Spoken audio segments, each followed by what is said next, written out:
Bulletin के पेश करता है काकाजी वेडिंग मॉल वुमेन्स एक्सक्लूसिव, मोती गली, चौमोहल्ला पैलेस रोड, हैदराबाद।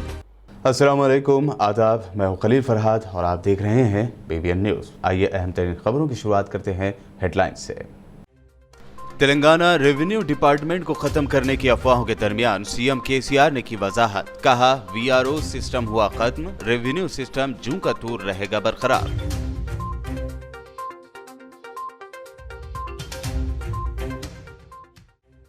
नोटरी के मकानात के तहफ्फुज़ का अकबरुद्दीन ओवैसी ने तेलंगाना सरकार से किया पुरजोर मुतालबा। कहा, आज़ादी के बाद सबसे ज्यादा मुसलमानों से छीनी गई जमीनें।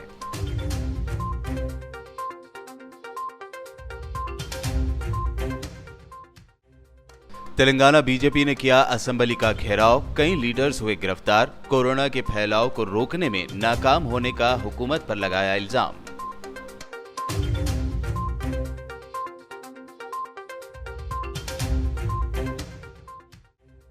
दिल्ली में सेंट्रल वक्फ मॉनिटरिंग कमेटी का अहम इजलास, 18 स्टेट के वक्फ बोर्ड CEOs ने की शिरकत।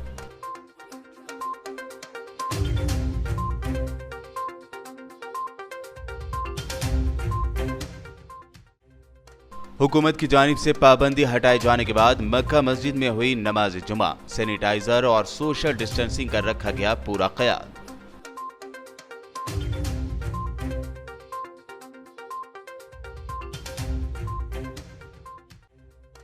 और हैदराबाद में बीवी के हाथों शोहर का कत्ल, शहर के टप्पा चबूतरा में पेश आई वारदात, बीवी गिरफ्तार, किया इकबाल जुर्म।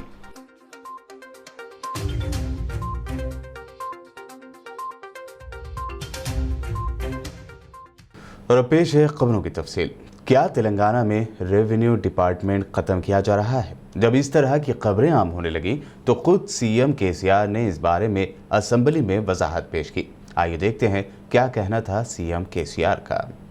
तेलंगाना रियासत में कानून साज असेंबली का मानसून सेशन जारी है। तेलंगाना में रेवेन्यू डिपार्टमेंट को ख़त्म करने की अफवाहें और ख़यासारियों पर तेलंगाना के CM KCR ने आज असेंबली में वजाहत देते हुए कहा कि हम रियासत में सिर्फ VRO सिस्टम को ख़त्म कर रहे हैं, रेवेन्यू डिपार्टमेंट जूं का तूं बरकरार रहेगा। कानून साज असेंबली में नए रेवेन्यू एक्ट पर बहस के दौरान कांग्रेस रुकन असेंबली भट्टी विक्रमार्का ने कहा कि VRO सिस्टम को जारी रखना चाहिए। इसका जवाब देते हुए CM KCR ने कहा कि हम सिर्फ VRO सिस्टम को ख़त्म कर रहे हैं, बाकी रेवेन्यू डिपार्टमेंट जूं का तूं बरकरार रहेगा। KCR ने मजीद कहा कि मौजूदा VRO सिस्टम में धांधलियाँ पाई जाती हैं, इसीलिए इसे मनसूख कर दिया गया है। Bhatti garu we are with all open mind, VRO వ్యవస్థ లేకుండా పోయింది, పోతుంది, అయిపోతుంది, యాక్ట్తో ఉండదు కదా. అది మేము యాక్ట్ ద్వారానే కుండ బదులు కూడా స్పష్టంగా చెప్తున్నాం. వాళ్ళని కొనసాగించమన్నది మీ అభిమతం అయితే మీరు చెప్పండి. You want to go on record, please go on record. ఇది ఎట్లా చేయాలి అనే దానికి ఒక సంపూర్ణమైనటువంటి అవగాహనతో మేము చేస్తా ఉన్నాం. చట్టాలు రూపొందించినప్పుడు మీరు డిప్యూటీ స్పీకర్ గారు కూడా పనిచేసినారు, మీకు అనుభవం ఉంది, your a senior member of the house. చట్టాలు రూపకల్పన చేసినప్పుడు ఏం చేస్తారంటే బ్రాడ్ లైన్ ముఖ్యంగా రావాల్సినటువంటి దాన్ని చట్టంలో పెడతారు, మిగతా వాటిని అండర్ ద యాక్ట్ మనం రూల్స్ గైడ్ లైన్స్ ఇష్యూ చేస్తూ ఉంటాం. సో ఈ ట్రిబ్యునల్ ఎట్లా ఉండాలి, లేదా పలాంది ఎట్లా ఉండాలి, పలాంది ఇప్పుడు మా గుబ్బల బాలయ్య గారు మాట్లాడుతూ ట్రిబ్యునల్ ఎవరు బాగుంటుంది అని వారు ఒకసారి చెప్పి, ఇంకో సభ్యుడు ఇంకో సూచన చెప్పచ్చు, ఇంకోటి చెప్పచ్చు, అక్బరుద్దీన్ ఓవైసీ గారు ఇంకోటి చెప్పినారు. అట్లా వస్తాయి చాలా సూచనలు. మేము అందుకే దీనికి టైం ఎంతైనా సరే తీసుకొని చక్కగా మాట్లాడి అవకాశం ఏంటి అని స్పీకర్ గారిని కోరినాం. మీకు అందరూ కూడా విస్తృతంగా పాల్గొనాలి మేము కోరుతున్నాం. మా మినిస్టర్స్ కూడా నేను నాకు అర్ధరాత్రి వరకు కూడా మేము కన్సల్ట్ చేస్తా ఉన్నాం, మాట్లాడుతూ ఉన్నాం. చాలా సూచనలు పంపించినారు చాలామంది. సో ఇది గొప్పగా చేద్దామి, ప్రజలకు మంచిగా ల్యాండ్ కావాలని మా ఉద్దేశం తప్ప వేరే కాదు. ఎవరో ఒక వ్యవస్థ లేకుండా ఇది జరగదు కదనండి. డెఫినెట్గా మధ్యలో ఎవరో ఉంటారు, ఉండకుండా ఎట్లా ఉంటుంది. ఇప్పుడున్న VRO వ్యవస్థ బాగలేదు, చెడిపోయింది, వాళ్ళు చాలా అరాకిరి చేస్తూ ఉన్నారు. కాబట్టి దాన్ని తొలగించిన మొబైల్ సిస్టమ్ మిగతా ముందుకు ఎట్లా చేయాలనే దానికి పద్ధతి ఉన్నది. ఆ పద్ధతి నేను ఎక్స్ప్లెయిన్ చేస్తాను at the end of the discussion. దాని మీద మళ్ళీ మీరు आज पुराने शहर हैदराबाद की एक बड़ी आबादी नोटरी के मकानात में अपनी ज़िंदगी गुजार रही है, लेकिन तेलंगाना हुकूमत के नए रेवेन्यू एक्ट से क्या ऐसे घरों को नुकसान होगा? इस बारे में मजलिस इत्तेहादुल मुस्लिमीन के फ्लोर लीडर ने जोर देकर हुकूमत तेलंगाना से नोटरी के मकानात की हिफाजत करने का मुतालबा किया। मजलिस इत्तेहादुल मुस्लिमीन के फ्लोर लीडर अकबरुद्दीन ओवैसी ने असेंबली में पुरजोर अंदाज में नोटरी के मकानात का तहफ़्फ़ुज़ करने के लिए तेलंगाना हुकूमत से मुतालबा किया। उन्होंने कहा कि टीआरएस हुकूमत के ज़रिए लाए गए नए रेवेन्यू बिल की मंजूरी की मजलिस मुकम्मल हिमायत करेगी। ज़मीनों से मुताल्लिक़ मुख्तलिफ क़वानीन बने हैं, इसके बावजूद कई अराज़ियात पर कब्ज़े हो चुके हैं। आज़ादी के बाद बहुत सारी ज़मीनें छीन ली गई हैं। ज़मीनों से महरूम होने वाले ज़्यादातर मुसलमान थे। उन्होंने उम्मीद ज़ाहिर की कि नए क़ानून से लोगों को फ़ायदा पहुँचेगा। उन्होंने तेलंगाना हुकूमत से कब्ज़े की नज़र होने वाले वक्फ़ ज़मीनों के तहफ़्फ़ुज़ का भी मुतालबा किया। अकबरुद्दीन ओवैसी ने कहा कि स्लम आबादी वाले इलाक़ों में कोई लेआउट्स नहीं हैं। नोटरी के ज़रिए स्लम इलाक़ों में गरीबों ने टीन के शेड और छोटे मकानात तामीर किए हुए हैं। उन्होंने हुकूमत से मुतालबा किया कि इन इलाक़ों में नोटरी के ज़रिए ख़रीदी गई अराज़ी की हिफाजत की जाए। कि हिंदुस्तान की आज़ादी के बाद से लेकर आज तक सबसे ज़्यादा अगर ज़मीनात गई हैं किसी की, तो मैं ये कहूँगा कि मुसलमानों की गई। मुसलसल आज़ादी से लेकर आज तक कई कानून बनते गए। बरसा बरस से हम देखते आए हैं कि वो इनामी लैंड जो किसी दरगाह के थे, वो इनामी लैंड जो किसी मंदिर के थे, उनको गवर्नमेंट लैंड कह के रेवेन्यू रिकॉर्ड्स में लिया गया और फिर बाद में ये कहा गया कि नहीं, इन इनाम और ये जागीर का जो लैंड है इसका कंपनसेशन दे दिया गया है। लेकिन कई मामलात में वो कंपनसेशन देने का रिकॉर्ड नहीं आया।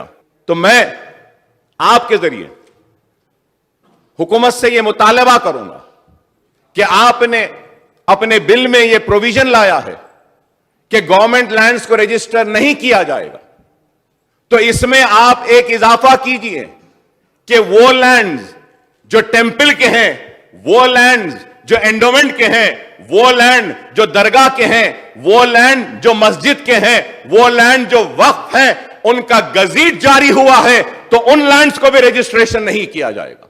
मेरी आपसे दरखास्त है कि प्लीज इस पर गौर कीजिए।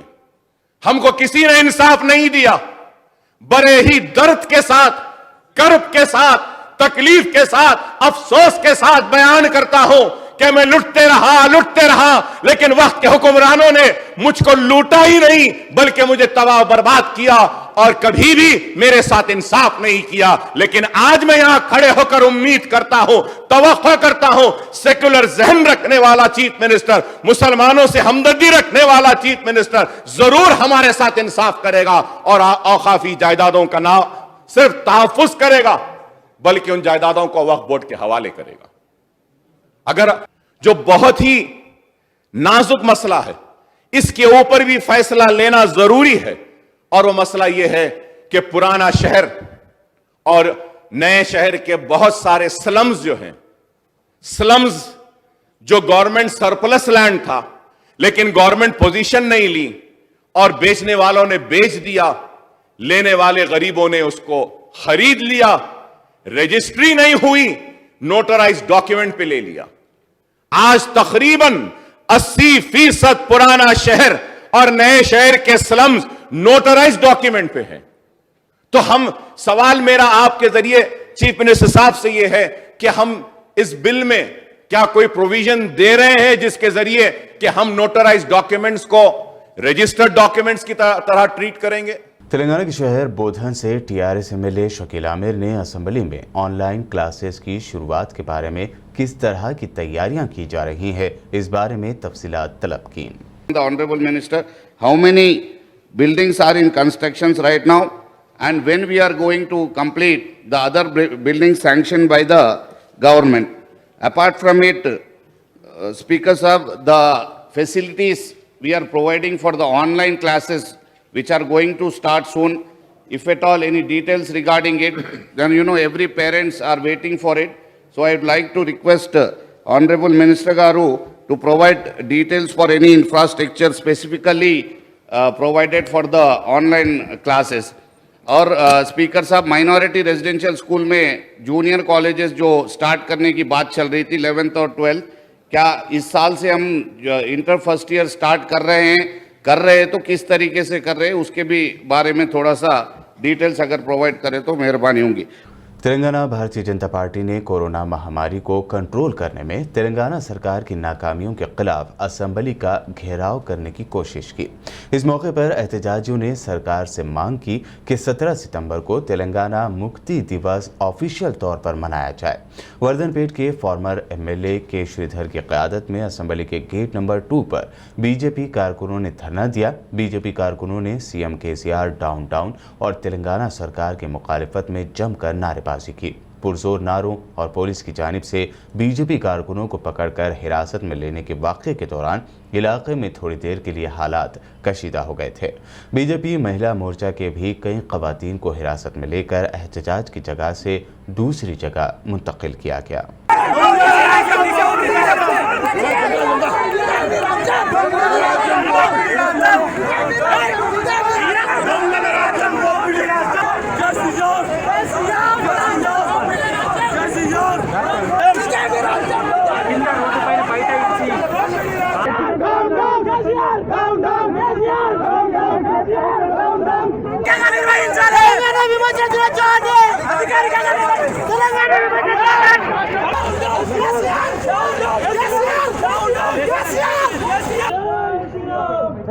सीपीआई की जानिब से आज हैदराबाद के इलाके टैंक बंड पर मखदूम स्टैच्यू के पास रेड शर्ट रैली निकाली गई।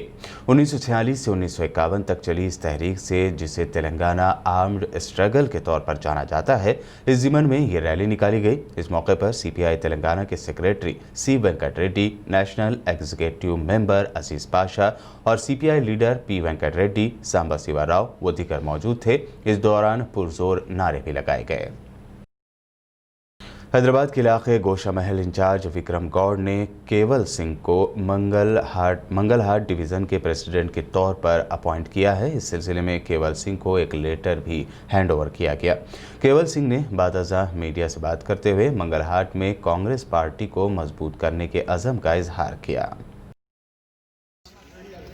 गोशा महल कॉन्स्टिट्यूंसी के इंचार्ज एम विक्रम गौड़ जी ने मुझे मंगला डिवीज़न का प्रेसिडेंट बनाया है। आगे मैं मंगला डिवीज़न को कांग्रेस पार्टी के लिए मजबूत करूँ और जो भी युवा शक्ति है उनको आगे बढ़ाऊँ। पिछले दिनों तेलंगाना के मारूफ शायर कालोजी राव की जयंती के मौके पर सीएम केसीआर और दीगर टीआरएस कायदीन ने ज़बरदस्त खराज पेश करते हुए बुलंद बांग दावे किए थे। आज से 6 साल पहले सीएम केसीआर ने हैदराबाद के रविंद्र भारती की तर्ज पर वरंगल में कालोजी नारायण के नाम से ऑडिटोरियम बनाने का ऐलान करते हुए इसका संग बुनियाद भी रखा था। ताहम 6 साल पूरे होने के बावजूद अभी तक वरंगल के इस ऑडिटोरियम की तामीर मुकम्मल नहीं हो पाई है। ये ऑडिटोरियम 12 करोड़ रुपए की लागत से तैयार किया जा रहा है, जिसमें 1500 अफराद की गुंजाइश होगी। चीफ व्हिप विनय भास्कर ने इस ऑडिटोरियम के तामीराती कामों को तेज करते हुए जल्द मुकम्मल करने की कॉन्ट्रैक्टर को हिदायत दी थी। ताहम इसके बावजूद कॉन्ट्रैक्टर ने ज़्यादा रकम खर्च होने और लॉकडाउन के सबब मजदूरों के दस्तयाब न होने की बात कही है। बुलेटिन में वक्त हुआ है एक शॉर्ट ब्रेक का। ब्रेक के बाद भी खबरों का सिलसिला जारी रहेगा।